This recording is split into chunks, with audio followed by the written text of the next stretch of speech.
The studio buzzed with tension as Jack Hensley's voice sliced through the air.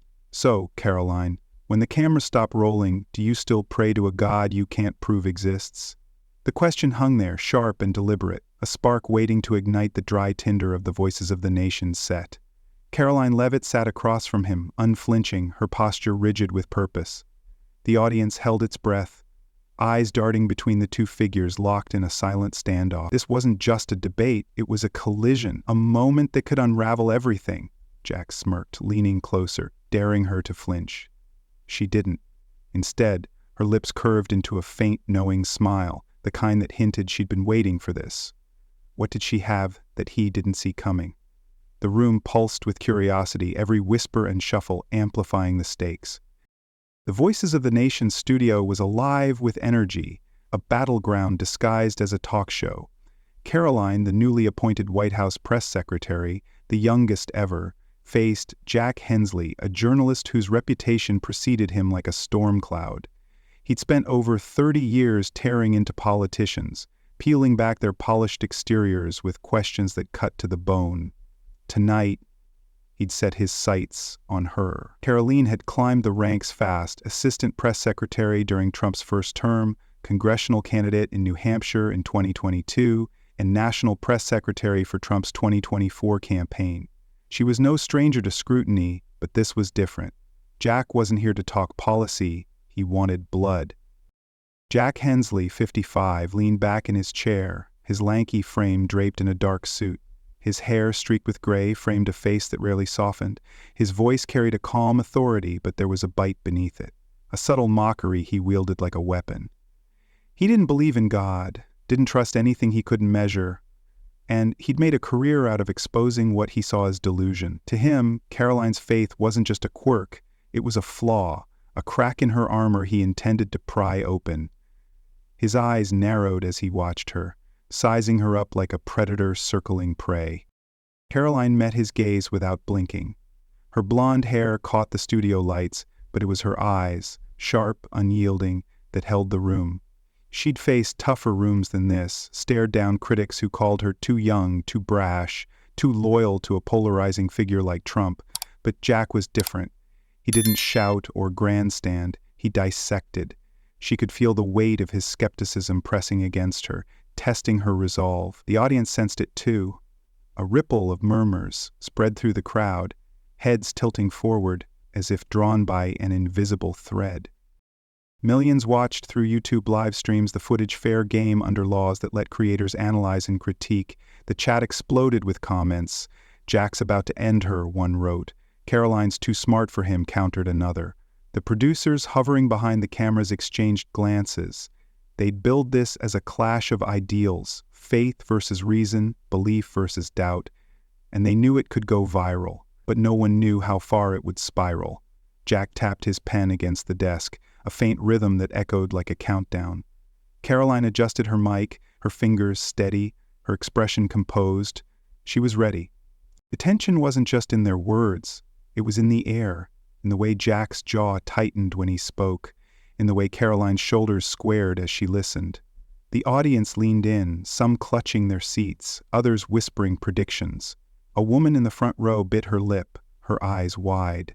A man near the back shook his head, already skeptical of whatever came next. The cameras caught it all, the flickers of doubt, the glints of anticipation, zooming in on Jack's faint smirk and Karoline's unwavering stare. Jack broke the silence first. "You've built your career on principles," he said, his tone measured but laced with edge. "But let's cut through the noise. You lean on faith, God, the Bible, the whole package. Why? What's it got that science can't touch?" His words landed like a gauntlet, heavy and deliberate. The crowd shifted, a collective intake of breath rippling through the room. This was the opening salvo, the moment he'd been building toward. He leaned forward, elbows on the table, his stare unrelenting. "Convince me," he added, almost daring her to try. Karoline didn't flinch. She tilted her head slightly, her smile fading into something harder, more resolute. "You think faith's a crutch," she said, her voice clear and steady. "But what do you offer when the world falls apart? Facts? Data?" She paused, letting the questions linger, her eyes locked on his. Jack's pen stopped tapping. The audience went still, caught in the gravity of her response. She wasn't backing down, she was pushing back, and the room could feel it. Whatever came next, it wouldn't be clean or predictable. Jack's lips twitched, a flicker of surprise crossing his face. He hadn't expected her to strike so soon, so sharp. The producers signaled the cameras to tighten the shot, capturing every nuance. The way Karoline's hands rested calmly on the table, the way Jack's fingers gripped his pen a little harder. This wasn't just a debate anymore. It was personal, raw, a duel between two forces that refused to yield. The audience knew it, the viewers at home knew it, and somewhere in the rising heat of the exchange, the truth was clawing its way out. What would break first, Jack's logic or Karoline's conviction? No one could look away. Jack Hensley leaned back, his smirk widening as Karoline's last words echoed in the studio. Facts and data, he repeated, voice dripping with mockery. That's what I've got, something solid, not fairy tales to soothe the desperate. The audience murmured, some nodding, others shifting uncomfortably. He straightened, eyes glinting. Let's start easy, Karoline. Taxes. Your stance? Go. Karoline didn't hesitate. Lower taxes fuel growth, she said, her tone crisp. I saw it firsthand in 2024, working Trump's campaign. Businesses thrived when we cut red tape and let people keep their money. It's not theory, it's results. Her voice carried the confidence of someone who'd spent months rallying crowds, shaping narratives. Jack nodded, feigning approval. Sure, classic playbook. And government? What's its role when your precious markets crash? To step in only when necessary, she shot back. Not to strangle innovation with bureaucracy. Look at 2024. Our platform slashed regulations and jobs spiked. You can't argue with numbers. Oh, I can, Jack said, his calm unraveling into a sharp edge. Numbers don't tell the whole story. But let's pivot. Your real crutch isn't policy, it's faith. You've said it guides your leadership. Fine, but here's the kicker. In America today, barely 60% believe in any higher power. That's shrinking fast. Why cling to something fading? Why peddle it like it's still relevant? Karoline's jaw tightened, a flicker of anger flashing in her eyes. Relevance isn't a popularity contest, she said, voice steady but firm. Faith isn't about polls, it's about what holds people together when everything else fails. Tell me, Jack, when science can't explain why a mother keeps going after losing her kid, what's your answer? Tough luck? Jack chuckled, a low, dry sound. Don't twist this into sob stories. Science doesn't need to explain feelings. It solves problems. Faith? It's a cop-out for people too scared to face reality. You're smart, Karoline. You've got the resume. Trump's first term, that 2024 campaign grind. Why lean on something so flimsy? Flimsy? She snapped, leaning forward. You think it's weak to believe in something bigger than yourself? What's your alternative, nihilism? When the world's burning, you just shrug and say, that's life? Faith isn't fear, it's strength. You'd know that if you ever looked beyond your smug little bubble. The audience gasped, a wave of whispers rippling through. Jack's smirk faltered, but he recovered fast. Smug, huh? Fair, but let's talk strength. You ran for Congress in New Hampshire, 2022. Lost. Big time. Where was your faith then? Didn't save you from the voters, did it? Karoline's cheeks flushed, but her voice stayed ice cold. I lost because I stood for something, not because I pandered. You think failure disproves faith? It proves I don't bend to every breeze. Unlike some, I don't live to be liked. Liked? Jack laughed, sharp and biting. You're in politics, don't play noble. You're Trump's mouthpiece now, spinning for a guy who'd toss you under the bus if it suited him. Faith didn't get you that gig, loyalty did. Blind loyalty. Call it what you want, she fired back. I've seen loyalty build movements. You've spent 30 years tearing things down. What's that built you, Jack? A pedestal to preach from? You're not exposing truth. You're just addicted to the sound of your own voice. The room crackled, the air thick with hostility. Jack's eyes narrowed, his fingers drumming the desk. Cute? But let's dig deeper. You're all about faith, right? Funny thing. I heard a rumor. After January 6th, you tweeted something cozy about Mike Pence. hero of the day, wasn't it? Then poof, gone, deleted. Why? Scared Trump wouldn't like it? Was that faith guiding you, or just a calculator? Karoline froze, her face burning red. The audience erupted, shouts, boos, a few claps. She gripped the table, her knuckles whitening. "You're reaching," she said, voice low and tight. "I don't owe you my every thought. That tweet, it was a moment. People evolve. You wouldn't get that. You're too busy digging dirt to understand conviction."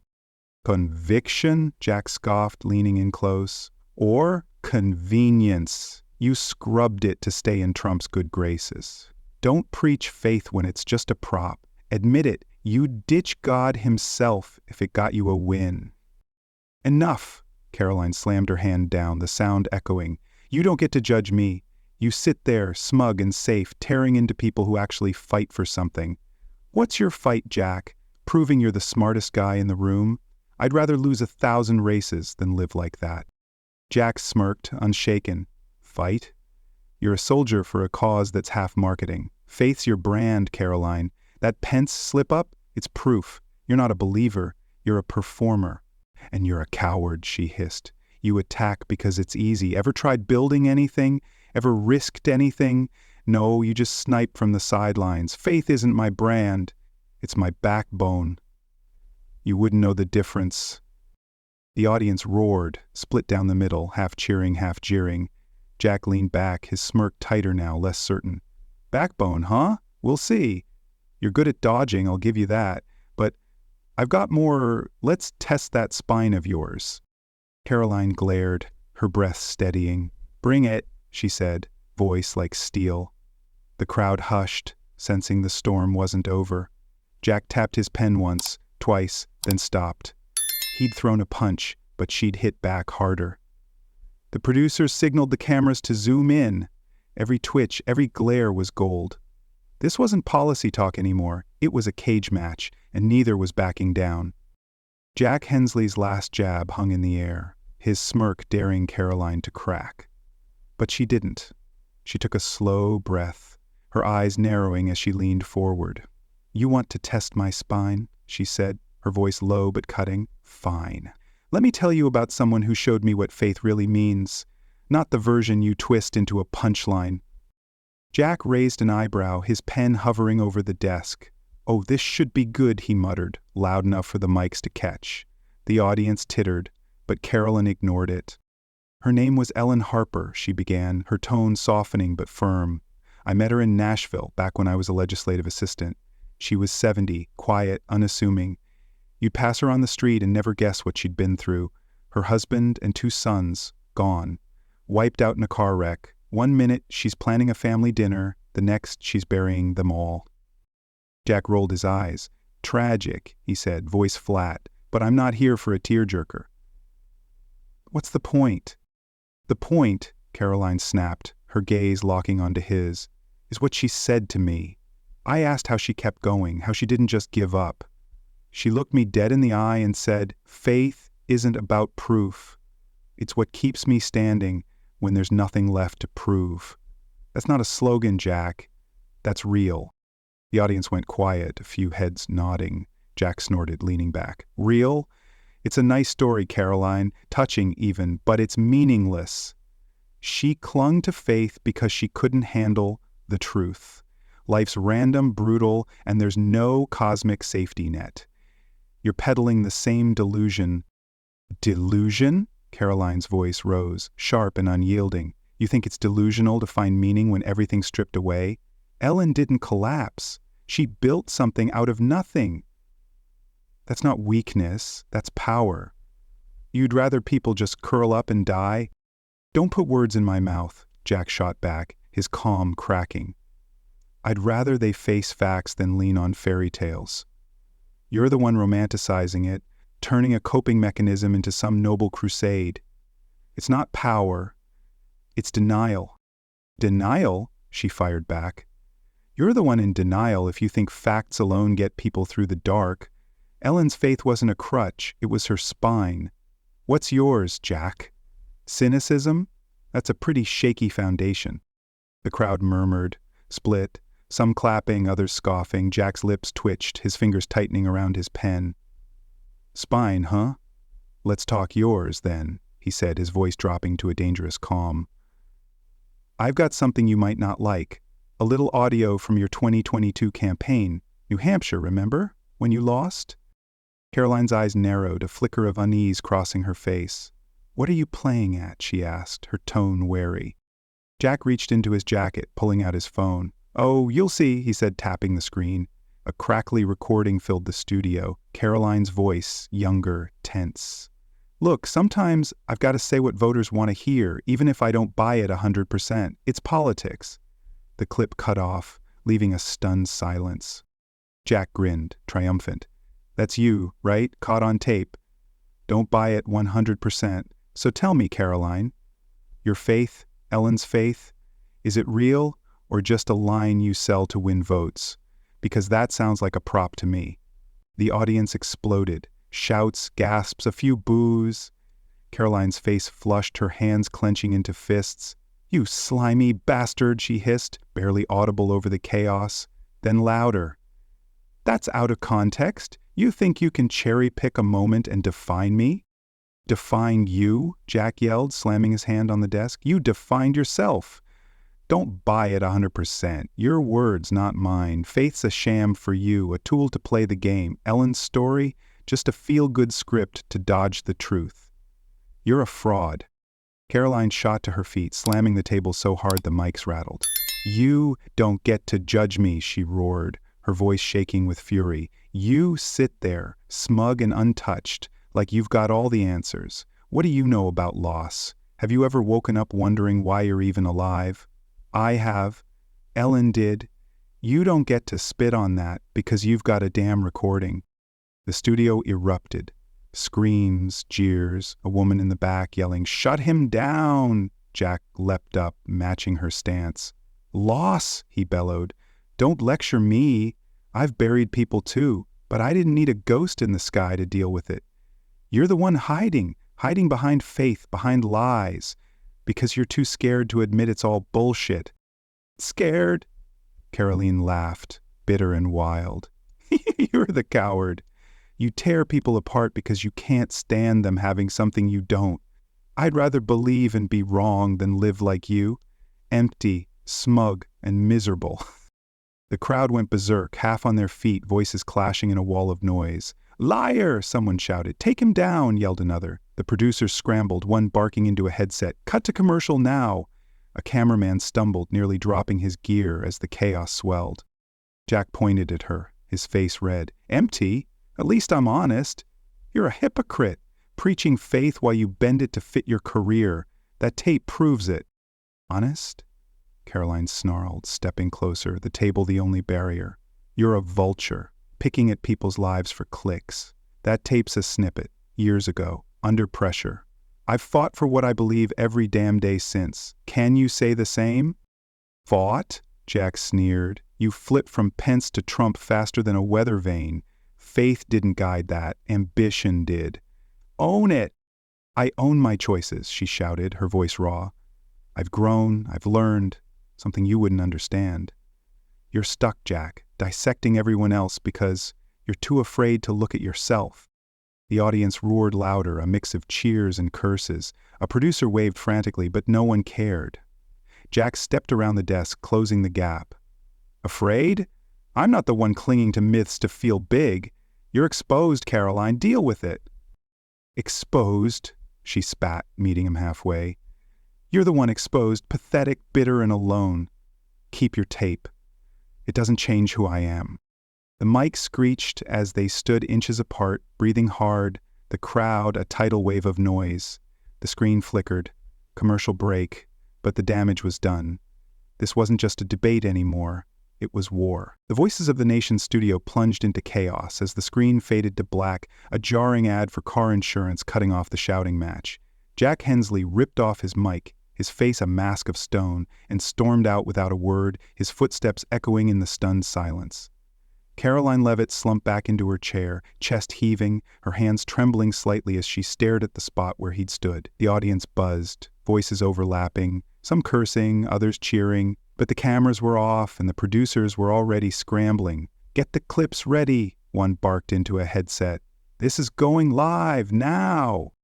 Backstage, Karoline's team tightened up from her 2025 White House press secretary role, swarmed into action. Phones buzzed, laptops glowed, and aides whispered furiously. Karoline wiped a bead of sweat from her brow, her jaw still clenched. "We need a statement," her deputy Mark said, typing fast. "Something to spin this before it spirals." "Spirals," Karoline muttered, her voice hoarse. "It's already a damn tornado." She stood pacing, her mind racing over Jack's tape, Ellen's story, the whole mess. She'd held her ground, but at what cost? Within minutes, snippets of the showdown hit YouTube under fair use, commentators and creators free to dissect every second for analysis. The first clip, titled "Karoline Leavitt versus Jack Hensley, Faith on Trial," racked up 50,000 views in an hour. Social media ignited. Supporters flooded X with praise. "She's real," stood up to that smug jerk, one wrote. "Faith isn't dead and she proved it," said another. A user posted, "I don't believe in God, but damn, I've never seen someone defend faith without swinging at the other side. Respect." But the critics pounced harder. "Hypocrite exposed," one tweeted, linking the audio clip. "Says faith's her backbone, but it's just a vote grab. That tape doesn't lie." A viral thread ripped her apart. From Pence to Trump to this. "Leavitt's a chameleon, not a believer." Memes spread. Karoline's red face captioned, "When your own words bite back." The split was vicious, a digital shouting match with no middle ground. Jack broke his silence an hour later with a single tweet. 30 years in journalism, never met someone so stubborn and so contradictory. That's all I'll say. It was vague, clipped, not his usual biting follow-up. Some fans crowed victory. "He's got her number," but others paused. "No rebuttal?" one replied. "Sounds like she got under his skin." His silence fueled speculation. Had Karoline's fury shaken him? Meanwhile, Karoline's team huddled in a cramped office off the studio. Papers littered the table, coffee cups stacked up. Sarah Tran, her sharp-eyed assistant, leaned against the wall, arms crossed. She'd been with Karoline since the 2024 campaign, a steady hand who rarely minced words. "We've got a problem," Sarah said, her voice cutting through the chatter. "That recording, it's real." Karoline stopped pacing, turning to face her. "What's your point?" she asked, her tone defensive. "My point," Sarah said, stepping forward, "is that it's out there now. People heard you say you don't always believe what you sell. If we dodge it, they'll bury you as a liar. Why not own it? Say it was a moment of doubt, that you've grown. It's human. It could work." The room went quiet, all eyes on Karoline. Mark nodded slowly. "She's got a point. Transparency might—" "No," Karoline cut in, her voice like a whip. "We're not caving. That tape's old, 2022, mid-campaign, exhausted. Jack twisted it. I'm not groveling to prove myself to him or anyone."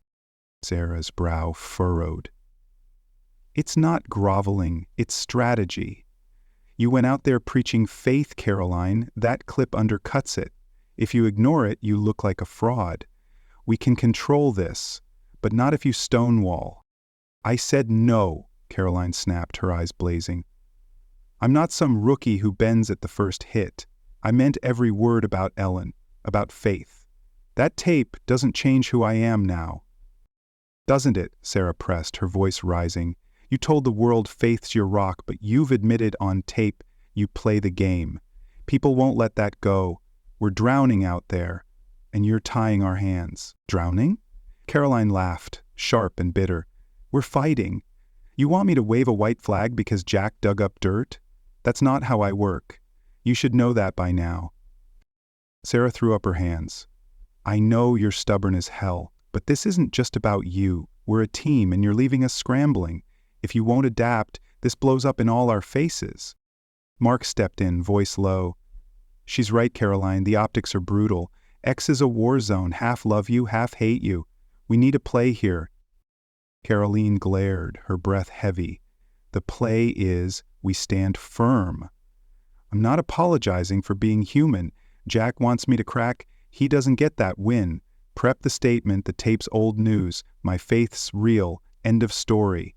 That's it. Sarah shook her head, turning away. Your call, she muttered, but don't say I didn't warn you. Tension thickened, the team splitting, some nodding at Karoline's resolve, others exchanging uneasy glances. The clock ticked, the press waited. Outside, the storm grew. News outlets ran headlines. Leavitt's faith fight goes viral, hero or hypocrite. Pundits weighed in. Some praised her grit, others called her a calculated performer. YouTube comments piled up, she's a warrior versus she's toast. A late-night host quipped, Karoline Leavitt, defending God or just her job? Stay tuned. Karoline stood by the window, staring at the darkening sky, her phone buzzing non-stop. She scrolled X, pausing at Jack's tweet. Stubborn and contradictory, she whispered, a faint smirk tugging at her lips. He hadn't swung back hard. Why? Was he rattled?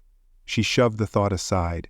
Her team was fraying, the world was watching, and that tape wouldn't die. But she wouldn't bend, not yet. The fight was far from over. This story leaves us with a profound lesson. Faith, whether in God, ourselves, or something bigger, isn't about perfection or proof. It's about the messy human struggle to find meaning amid chaos. Karoline's clash with Jack, her raw honesty, and her stunning exit remind us that true strength lies in facing our doubts, not burying them. In life, we'll all hit moments where logic fails and the path blurs, moments that demand we dig deeper, question harder, and choose what keeps us standing. Apply this by embracing your own battles, not just judging others. Thank you for joining this journey. Your thoughts fuel it. What's your take? Did Karoline's choice shock you or inspire you? Drop a comment below, share your story, or hit that like button if this stirred something in you. Let's keep the conversation alive, because sometimes the real answers come from us together.